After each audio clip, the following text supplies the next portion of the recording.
People say that life-changing moments often come unexpectedly, but sometimes they are disguised as a family dinner, a dazzling feast, bursts of laughter, glasses clinking in celebration, all concealing a betrayal that had been planned long ago. And I, Chloe Reynolds, the person who had spent a decade building this empire, was the only one left in the dark. My father, Richard Reynolds, had always been a tough businessman. He built Reynolds Logistics from the ground up, working tirelessly through years of hardship. But it was me, no one else, who took it from a regional shipping company to a $120 million corporation. Expanding it nationwide, modernizing operations, and securing multi-million-dollar contracts, I sacrificed my youth, skipped vacations and put my personal relationships on hold, all to take this company to the top. And yet, on what seemed to be just another family gathering, my father spoke the words that made me an outsider. "Ethan will take over the company." The declaration struck me like a bolt of lightning in the middle of the dinner. I heard the congratulatory murmurs, the scattered applause, but everything around me suddenly blurred. I turned to my father, hoping I had misheard, but his face remained calm, his hand resting proudly on Ethan's shoulder. My younger brother. A knot tightened in my stomach. Ethan? The one who had never spent a serious day working in the company, who had burned through untold amounts of money on failed ventures, the one everyone, employees and business partners alike, knew was incompetent? And now, he was my replacement? I gripped my wine glass, my fingers tightening around the fragile stem. In that moment, I caught sight of my mother, sitting a few seats away, silently watching me. There was a flicker of hesitation in her eyes, but as always, she said nothing. She never did. I couldn't let them see me falter, not now. I took a deep breath, forced a perfect smile, and raised my glass. "Congratulations, Ethan." Ethan, always pretending to be humbly grateful, smiled at me. A smile I knew all too well.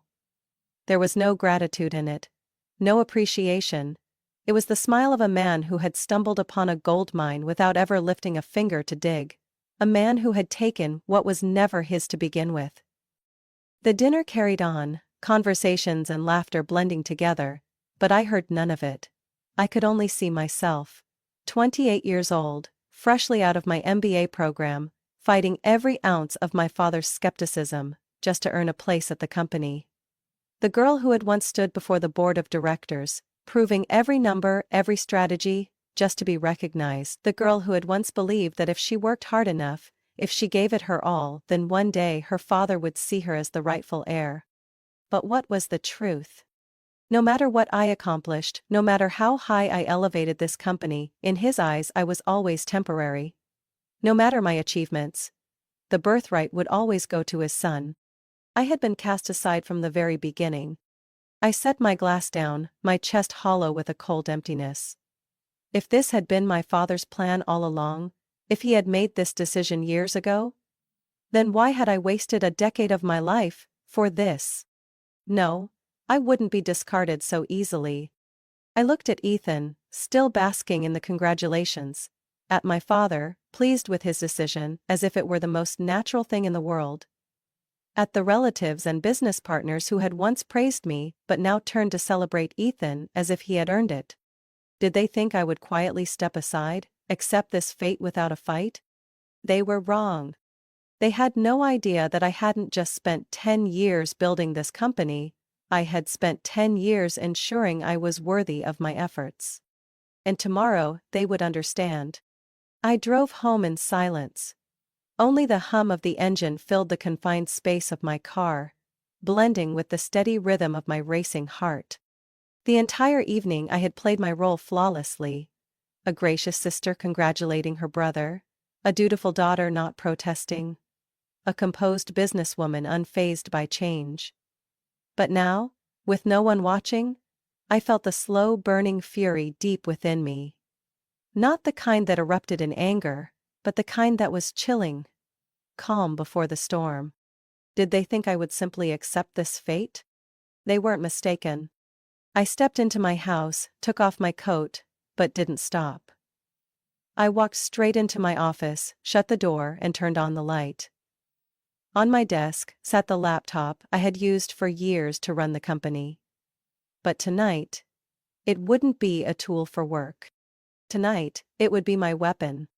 I opened it and began digging into the documents I had long memorized but never had a reason to use. Until now.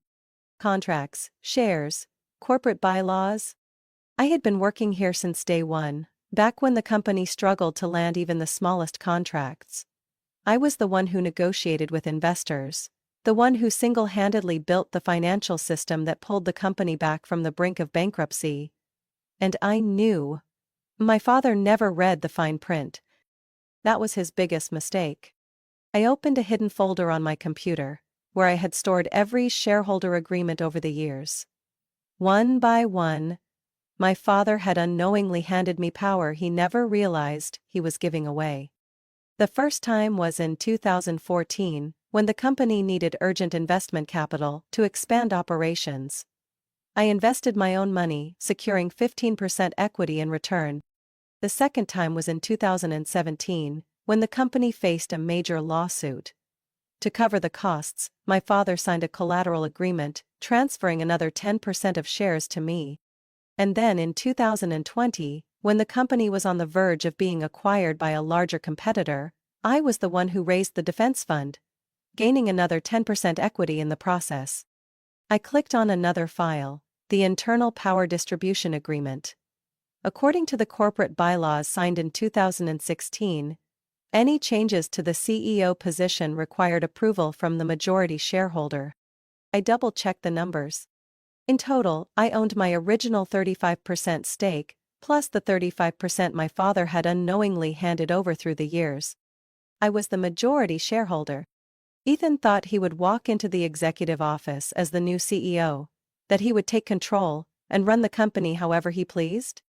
He had no idea that from the moment my father announced his decision, the battle had already begun. The clock ticked past 3 a.m., but I felt no exhaustion. Instead, an electrifying surge of determination coursed through me. I pulled open a drawer and retrieved another folder, a list of the board of directors. I knew not everyone on the board was loyal to me. Some had been with my father since the beginning, easily swayed by his words. But others cared about one thing only: profits. And I had delivered the highest profits in the company's history. I would give them a reason to stand with me. I scanned the list, marking those who could be persuaded and those I needed to approach first thing in the morning. I also reviewed every ongoing contract. Agreements that only I had the authority to approve. Ethan wouldn't be able to run this company without my support. And I wouldn't give it to him. I went over everything one last time. As the first rays of sunlight peeked through the window, I closed my eyes and took a deep breath. Did they think I would simply accept this? They were wrong. My father might believe he had the final say. Ethan might believe the company was his. But they had overlooked one crucial fact. I wasn't just an employee of this company. I owned it. And they were about to find that out. I stepped into Reynolds Logistics headquarters at exactly 8:45 a.m., just as I had every day for the past 12 years. But today, the atmosphere had shifted. The vast hallway with its polished marble floors remained unchanged, but the way people looked at me wasn't the same. Some quickly turned away, pretending to focus on their screens. Others exchanged hushed whispers, hesitation clear in their expressions. News of the power shift had spread, and everyone was waiting to see how I would respond. I gave nothing away. I walked straight toward my office, not Ethan's. The door closed behind me. I set my bag on the desk, sat down and powered on my computer. The critical files I had reviewed the night before remained on the screen, glowing in the early morning light. I took a deep breath, steadying my pulse. I was the one in control. And this morning, I would prove it. 9:00 a.m. A sharp, deliberate knock echoed through the room. I didn't need to guess. I knew exactly who was standing on the other side. The door swung open before I could respond. My father, Richard Reynolds, walked in, with Ethan right behind him. My father wore a dark gray suit, exuding confidence like a general who had just conquered an entire kingdom. Ethan, dressed in an expensive navy blue suit, wore a smug smile. He was ready to take over this company. But it didn't belong to him. Chloe, my father said, his voice calm, as if he were making the most natural decision in the world. Ethan will be taking over the company. I leaned back in my chair, crossed my arms and smiled slightly.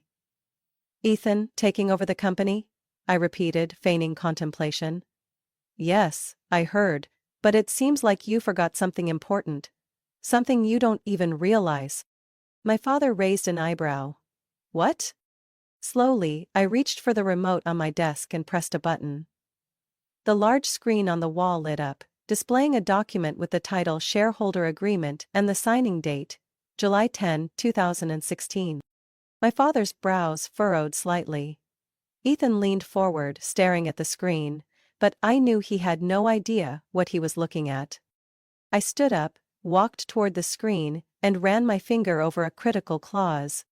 All executive appointments including the CEO position must be approved by the majority shareholder. I turned back to them and spoke slowly, emphasizing each word. You cannot unilaterally hand over the company to Ethan without the approval of the majority shareholder. The atmosphere in the room shifted instantly. My father stiffened. Ethan, who had been grinning just seconds ago, now looked as if someone had punched him square in the face.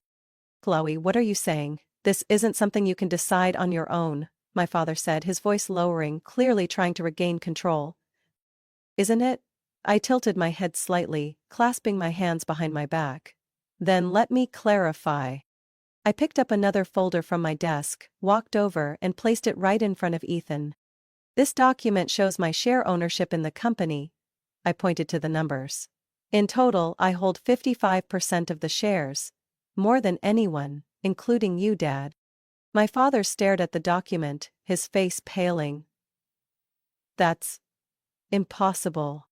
It's very possible, I cut in, and I have all the signed agreements and legal paperwork to prove it. I turned to Ethan, giving him a sharp, icy smile. You thought you could walk in here like a king and take everything, but there's just one problem. I let the words sink in. You don't have the right. Ethan snatched the folder angrily, flipping through the pages as if he could somehow find a mistake. But there was none. Chloe, what the hell are you doing? He snapped. Dad already made his decision, you can't just… You're wrong, I interrupted, my voice steady. I can. And I already have. My father narrowed his eyes, his hands clenching into fists. You really want to do this? Turn against your own father and family? I took a deep breath, keeping my gaze unwavering. No, Dad. You forced me into this, when you chose to ignore everything I've done. Ethan gritted his teeth. So what do you want? To kick me out of the company? I looked him directly in the eyes. No. I'm giving you two choices. I held up one finger. 1, you stay on as an advisor with a generous salary. But you'll be working under me. I raised a second finger. 2, you leave. I'll buy out your shares at market value. You can take the money and… I try another failed venture. Who knows? Ethan's face flushed red with rage. You think you can just push me out like this? I shrugged. This isn't pushing you out. It's a fair deal. To protect my work and this company from falling into the hands of someone like you. Ethan clenched his jaw, then suddenly shoved the folder off the desk. This is insane, completely insane. He spun around, storming out of the office, slamming the door behind him. That left just me and my father. He stared at me for a long moment, silent. Finally, he let out a deep sigh, his voice filled with disappointment. You really have changed. You can't do this, Chloe. I held my gaze steady, unblinking. No, Dad. I'm just doing what needs to be done. My father didn't respond. He simply nodded, then turned and walked out of my office. As the door clicked shut, I let out a long breath. I had done it. But I knew this wasn't the end.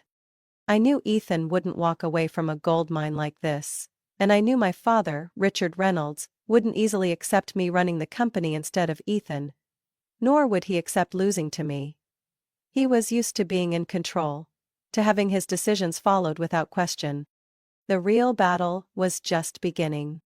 Less than 24 hours after the confrontation in my office, I began to see the first signs of retaliation.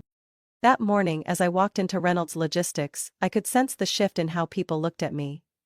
Employees who once respected me now avoided my gaze. A few members of management hesitated before greeting me. It didn't take long to find out why. I opened my email inbox and saw a flood of newly published articles. Internal conflict at Reynolds Logistics, a father-daughter power struggle. Lily Reynolds, the ambitious daughter who pushed her father and brother out of their own company? I clicked on one.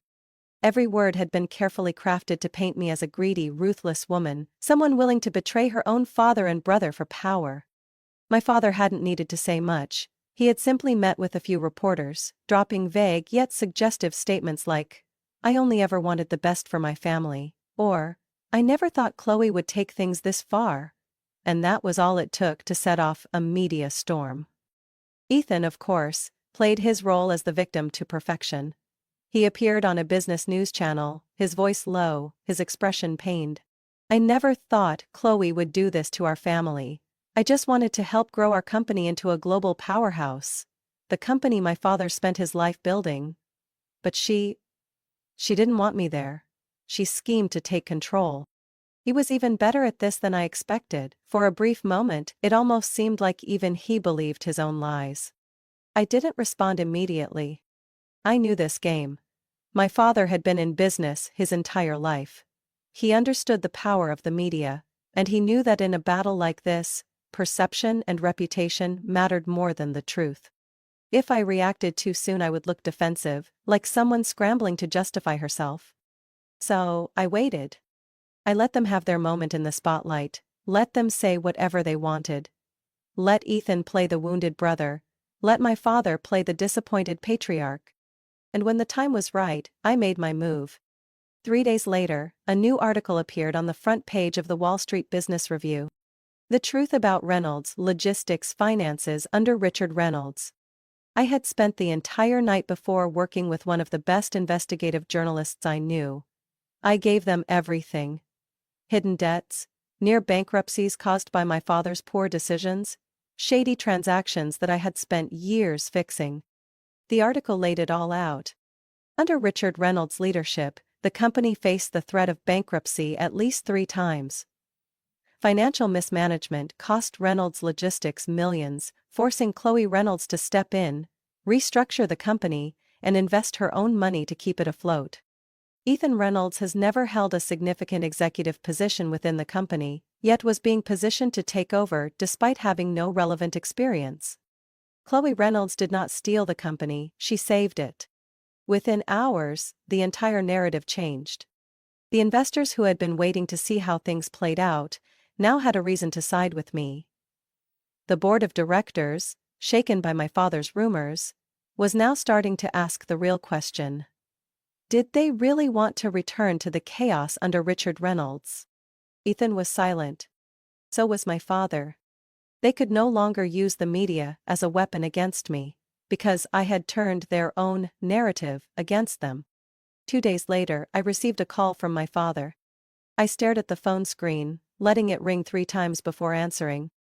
"Dad," I said, my voice calm. "Chloe," my father sighed. "You didn't have to do this." I smirked. "Didn't have to do what? Expose the truth?" "You know how the media can twist things," he said. "We could have handled this internally." I leaned back in my chair, crossing my arms. "Dad, I already gave you the chance to do that. You refused. And now, you want me to walk away?" My father was silent for a long moment before he finally spoke, his voice slower. "Do you even care about this family anymore?" I let out a quiet laugh. "You chose Ethan. Now, I'm only protecting what's mine." He sighed again, and I could hear the defeat in his voice. "I underestimated you," he admitted at last. I closed my eyes and took a deep breath. "Yes," I said softly. "You shouldn't have." The call ended. I set my phone down on the desk and looked out the window. The battle wasn't over. But I had taken control of the game. They had tried to paint me as the betrayer. But now, everyone knew the truth. I wasn't the one who stole this company. I was the only one who truly deserved to own it. 2 weeks after the article exposing the truth, the storm finally settled. The whispers, the probing phone calls, the tense board meetings. All of it began to fade into the past. I had secured my position, and more importantly, I had proven I was worthy of it. But there was one thing I knew for sure. My father wouldn't just walk away and leave this company to me without a fight. So when I received another call from him, I wasn't surprised. I stood in the conference room on the top floor of Reynolds Logistics, overlooking the city skyline as my phone rang. I let it ring 3 times before picking up. Dad. On the other end, my father took a deep breath. Chloe. We need to talk. I turned away from the window, leaning against the desk, my voice steady but devoid of the softness it once had. You've already said everything you needed to say to the media. What more do you want? My father was silent for a long time. When he finally spoke, his voice was lower, more tired. I'm stepping back. I won't fight this anymore. I closed my eyes for a brief second, allowing myself a fleeting moment of relief. Good, I said simply. My father let out a dry chuckle through the phone. I knew you wouldn't try to stop me. I only hold on to what's worth keeping for the future of this company. A long pause stretched between us. After everything, I knew that no matter how skilled of a businessman my father was, he was still a man of the old world. A man who believed that power should be passed from father to son. And I, no matter how capable, had never been part of that inheritance plan. But now, he had no choice but to accept reality. I'll be selling you my remaining shares, he finally said. I'll keep a small stake as an investor, but I won't be involved anymore. I nodded silently, even though he couldn't see it. And Ethan? I asked. My father sighed. He'll have to accept it, he's leaving. I wasn't surprised. Ethan never had the strength to fight to the end. Once he saw he couldn't win, there was only one path left for him. To walk away with the money I had offered. Good, I repeated. My father fell silent for a long time, then finally, almost as a whisper, he said, I underestimated you. Something tightened in my chest. It wasn't pain. It wasn't regret. Just emptiness. I had once longed to hear words of recognition from my father. I had once believed that if I worked hard enough, if I dedicated enough of myself, he would finally see me. But the truth was, he had never once acknowledged my efforts. And now, I no longer needed his validation. Good luck with whatever you do next, I said, my voice devoid of emotion. He let out a small chuckle. Thank you. The call ended. And with that, an old chapter officially closed. After my father left, I finally did what I should have done long ago. I rebuilt the company in my own vision. I didn't just maintain what I had created, I transformed everything. I fired the senior executives who had remained loyal to my father and Ethan, replacing them with people who were truly capable. I modernized our management systems, investing in technologies my father once dismissed as unnecessary. Most importantly, I changed the corporate culture, turning the company from one shackled by outdated thinking into a dynamic, innovative, and stronger corporation than ever before. The result? Within a year, Reynolds Logistics surpassed a $200 million market valuation. For the first time in company history, we expanded internationally. I signed contracts with partners my father had once deemed out of reach. The company they had tried to take from me was now thriving more than ever, under my leadership. A year later, I saw my father for the first time since he left the company. We met in a quiet restaurant, no reporters, no cameras. He looked older, maybe from the stress of the past year, or maybe because he had finally realized his time had passed. I read about your partnership with the international shipping conglomerate, he said, swirling his glass of wine. It was a smart move. I smiled. I know. He shook his head slightly, a faint smirk on his lips. You don't need my approval anymore, do you? I met his gaze directly. No, Dad. I never really did. A silence passed between us. But this time, it wasn't hostile. No more battles, no more schemes. Just a father and a daughter, sitting across from each other after a long war. He raised his glass. Then, congratulations, Chloe. I lifted mine, clinking it gently against his. To new beginnings. Not to victory, but to reclaiming what was mine, and finally realizing I no longer needed anyone's recognition. 1 year after I took control of Reynolds Logistics, I sat alone in my office, staring out at the city skyline through the floor-to-ceiling windows. Below, the world moved forward as it always had. Freight trucks left the warehouses. Multi-million-dollar deals were signed. New employees walked into the building, hopeful for a future I had built. All of this was because of me. Reynolds Logistics was no longer a family business. It was a corporation. I had won. So why did I still feel an emptiness inside? That evening my phone buzzed with a message from my father. Dinner tomorrow? No explanation, no pressure, just a simple question. I stared at my phone screen for a long moment before finally replying. Okay. We met at an old-fashioned restaurant tucked away in a quiet street, far from the bright lights and endless business meetings. My father looked different. He was no longer the imposing man who carried the presence of a powerful executive. Something in his eyes had changed. A weariness, perhaps a quiet acceptance. I sat across from him, setting my phone on the table without saying a word. He watched me for a long time before finally speaking. You did well, Chloe. I raised an eyebrow slightly but didn't respond. He sighed, setting his wine glass down. I thought that if I gave the company to you, you would ruin everything. I was wrong. I let out a faint, humorless laugh. You never believed I could do it, did you? He didn't deny it. A silence stretched between us, not the tension of an ongoing battle, but a different kind of emptiness. The realization that no matter who won or lost, something had been permanently lost. My father slowly turned his wineglass in his hands, staring at the table as his voice lowered. I thought keeping the company in the family was the most important thing. He paused, then looked directly at me. But the family is gone. Something in my chest tightened for a brief second, but I didn't let it show. Family isn't a company, Dad, I said, my voice steady. But you never saw me as part of the family when it came to the business. I was just a placeholder. Until Ethan was... ready. He didn't refute it. A part of me wanted him to apologize, to hear him say clearly that he had been wrong, that he regretted never seeing me as his rightful heir from the beginning. But that wasn't going to happen. He was Richard Reynolds. He never apologized. Instead, he spoke slowly. I know you don't need my approval anymore. I looked at him, and for the first time in a year, I realized it was true.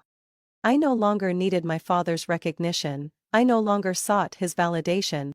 I had spent a decade trying to prove my worth to him. But in the end, the only person I ever needed to prove my worth to was myself. I leaned back in my chair, taking a deep breath. I built this company my way, Dad, I said calmly. I took it further than you ever imagined. And I'm not stopping. My father nodded slowly. I know. We said nothing more. There were no reconciliatory hugs, no miraculous reconnection like in fairy tales. We were simply two people who had stood on opposite sides for too long, and now, we both understood that the distance between us would never fully disappear. Finally, my father raised his glass. Congratulations, Chloe. This time, when I clinked my glass against his, I felt no anger, no disappointment. I only felt peace. That night, when I returned home, I stood by my office window, looking out at the glittering city lights. I had everything I had ever dreamed of: power, success, respect. But I had also lost things I once thought mattered: family, relationships, and perhaps a part of myself. I had no regrets. I knew that if I had to choose again, I would still walk this path. But I also understood one thing: victory always comes at a price. And I was willing to pay it. I lifted my glass of wine, staring at my reflection in the glass window. I was no longer Chloe Reynolds, the daughter seeking her father's approval. I was Chloe Reynolds, the woman who had proven her worth. And that, to me, was more than enough. Chloe Reynolds' story is not just about a battle for corporate control, it is a journey of self-worth in an environment filled with bias. It reflects a common reality: women in business are often underestimated and must fight twice as hard to be recognized. Chloe's success did not come from talent alone, but from her persistence, strategy, and the courage to stand against those who once dismissed her. This story serves as a reminder that true worth is not defined by others' validation, but by what we build for ourselves. What do you think about Chloe Reynolds' journey? Did she do the right thing by fighting for what was rightfully hers, or did she lose too much in the process? Share your thoughts in the comments. And don't forget to follow the channel for more powerful stories about life and family.